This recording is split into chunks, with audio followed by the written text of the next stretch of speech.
Meaning of Geiger counter. Geiger counter. Geiger counter. Geiger counter. Geiger counter.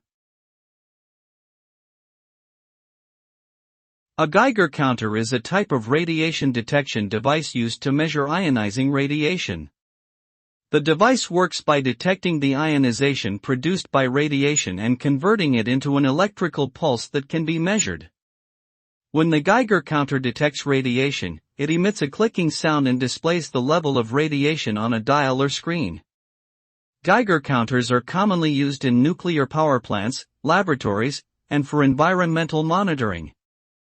They are also used by hobbyists and enthusiasts for radiation detection and exploration.